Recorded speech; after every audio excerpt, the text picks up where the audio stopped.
হিন্দু ধর্মের ঐতিহ্য আর জ্ঞানের আলোকে আজ আমরা জানব সপ্তর্ষিদের গল্প। রাতের আকাশে জ্বলজ্বল করতে থাকা প্রশ্নচিহ্নের আকারের তারামণ্ডলটি সবসময় আমাদের জিজ্ঞাসু মনে প্রশ্ন তুলেছে, কারা এই সপ্তর্ষি? আজকের ভিডিওতে আপনাদের এই প্রশ্নেরই উত্তর দেব। নমস্কার বন্ধুরা, ধর্মধারার আজকের ভিডিওতে আপনাদের প্রত্যেককে স্বাগত জানাই।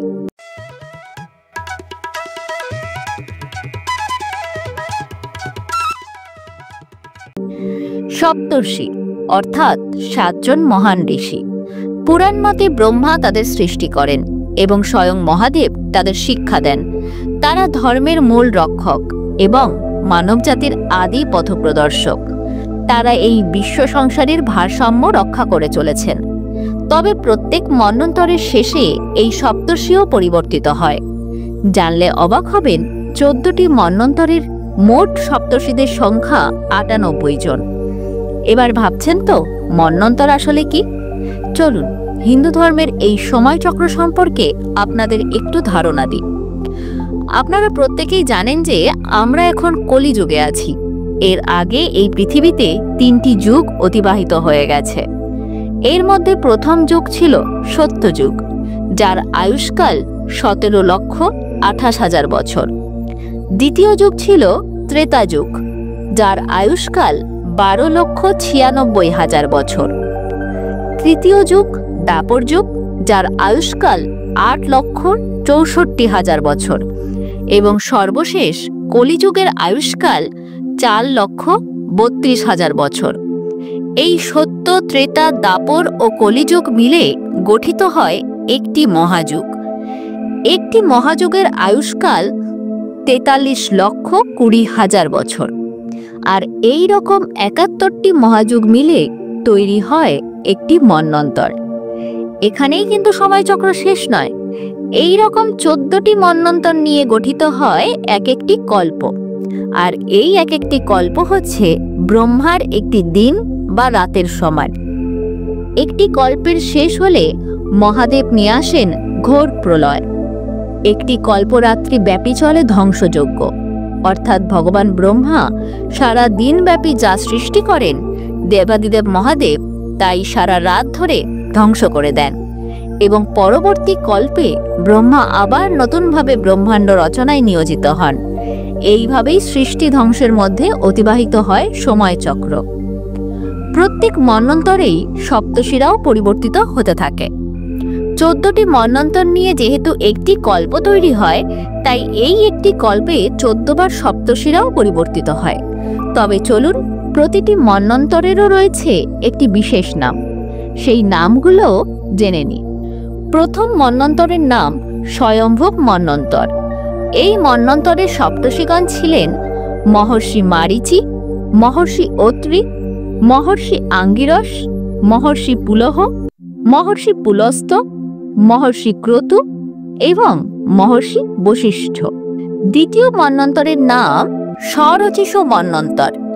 এই মন্বন্তরের সপ্তর্ষিগণ ছিলেন মহর্ষি ঊর্জা, মহর্ষি স্তম্ভ, মহর্ষি প্রাণ, মহর্ষি বাত, মহর্ষি পৃষ্য, মহর্ষি নিরায়া ও মহর্ষি পরিবন।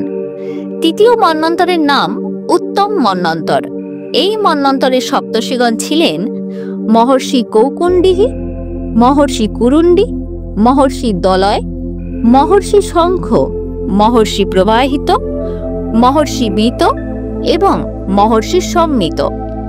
চতুর্থ মন্বন্তরের নাম তমস মন্বন্তর। এই মন্বন্তরের সপ্তর্ষিগণ ছিলেন মহর্ষি জ্যোতির্ধামা, মহর্ষি পৃথু, মহর্ষি কাব্য, মহর্ষি চৈত্র, মহর্ষি অগ্নি, মহর্ষি বনক ও মহর্ষি পিবর। পঞ্চম মন্বন্তরের নাম রৈবত মন্বন্তর। এই মন্বন্তরের সপ্তর্ষিগণ ছিলেন মহর্ষি হিরণ্যরম, মহর্ষি বেদশ্রী, মহর্ষি ঊর্ধ্ববাহু, মহর্ষি বেদবাহু, মহর্ষি সুদামা, মহর্ষি পরজন্য ও মহর্ষি মহামুনি। ষষ্ঠ মন্বন্তরের নাম চাক্ষুষ মন্বন্তর। এই মন্বন্তরের সপ্তর্ষিগণ ছিলেন মহর্ষি সুমেধা, মহর্ষি বিরাজ, মহর্ষি হবিষ্মান, মহর্ষি উত্তর, মহর্ষি মধু, মহর্ষি সহিষ্ণু ও মহর্ষি অতিনাম। এইবার হলো সপ্তম মন্বন্তর, অর্থাৎ আমরা যে মন্বন্তরে বাস করছি। এই মন্বন্তরের নাম বৈবস্বত মন্বন্তর।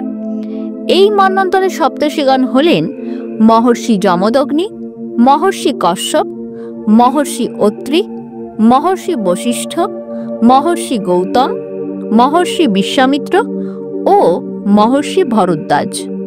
অষ্টম মন্বন্তরের নাম সাবর্ণী মন্বন্তর।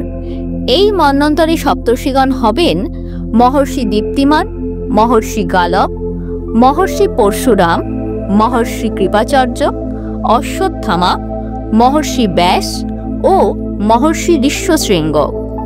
নবম মন্বন্তরের নাম দক্ষ সার্বণী মন্বন্তর। এই মন্বন্তরে সপ্তর্ষিগণ হবেন মহর্ষি সর্বর্ণ, মহর্ষি দ্যুতিমান, মহর্ষি ভব্য, মহর্ষি বসু, মহর্ষি মেধাতিথি, মহর্ষি জ্যোতিষ্মান এবং মহর্ষি সত্য। দশম মন্বন্তরের নাম ব্রহ্ম সার্বণী মন্বন্তর। এই মন্বন্তরে সপ্তর্ষিগণ হবেন মহর্ষি হবিষ্মান, মহর্ষি সুকৃত, মহর্ষি সত্য, মহর্ষি তপমূর্তি, মহর্ষি নাভাগ, মহর্ষি অপ্রতিমৌজা ও মহর্ষি সত্যকেতু। একাদশতম মন্বন্তরের নাম হবে ধর্ম সার্বণী মন্বন্তর। এই মন্বন্তরে সপ্তর্ষিগণ হবেন মহর্ষি নিঃস্বর, মহর্ষি অগ্নিতেজ, মহর্ষি বপুষ্মান, মহর্ষি ঘৃণী, মহর্ষি অরুণী, মহর্ষি হবিষ্মান এবং মহর্ষি অনঘ। দ্বাদশতম মন্বন্তরের নাম রুদ্রপুত্র সার্বণী মন্বন্তর। এই মন্বন্তরে সপ্তর্ষিগণ হবেন মহর্ষি তপস্বী, মহর্ষি সুতপা, মহর্ষি তপমূর্তি, মহর্ষি তপধৃতি, মহর্ষি তপরতি, মহর্ষি তপধূতি ও মহর্ষি তপোধন। ত্রয়োদশতম মন্বন্তরের নাম রুচি মন্বন্তর। এই মন্বন্তরের সপ্তর্ষিগণ হবেন মহর্ষি নির্মোহ, মহর্ষি তত্ত্বদর্শী, মহর্ষি নিষ্প্রকম্প, মহর্ষি নিরোৎসুক, মহর্ষি ধৃতিমান, মহর্ষি অব্যয় ও মহর্ষি সুতপা। শেষ মন্বন্তর অর্থাৎ চতুর্দশতম মন্বন্তরের নাম ভৌম মন্বন্তর। এই মন্বন্তরে সপ্তর্ষিগণ হবেন মহর্ষি অগ্নিবাহু, মহর্ষি সূচি, মহর্ষি শুক্র, মহর্ষি মগধ, মহর্ষি অগ্নিধ্রু, মহর্ষি যুক্ত ও মহর্ষি জিত। এই ছিল 14 মন্বন্তরের মোট 98 জন সপ্তর্ষিগণ, যারা অনাদিকাল থেকে দায়িত্ব পালন করে আসছেন এবং আগামী সময়ে পালন করতে চলেছেন। আশা করি এই ভিডিওর মাধ্যমে আপনারা অনেকটাই সময়চক্র এবং সপ্তর্ষিগণ কারা সেই সম্বন্ধে ধারণা পেয়েছেন। এরপর এই মন্বন্তরের 7 জন ঋষি সম্পর্কে বিশদভাবে ভিডিওতে আনব। তাদের প্রত্যেকের সম্পর্কে আপনারা বিশদভাবে জানতে পারবেন। তার জন্য আমাদের চ্যানেলটিকে এক্ষুনি সাবস্ক্রাইব করে রাখুন এবং পাশে থাকা বেল আইকনটি ক্লিক করে রাখুন, যাতে আগামী ভিডিওর নোটিফিকেশন সবচেয়ে প্রথমে আপনার কাছেই পৌঁছায়। ধন্যবাদ।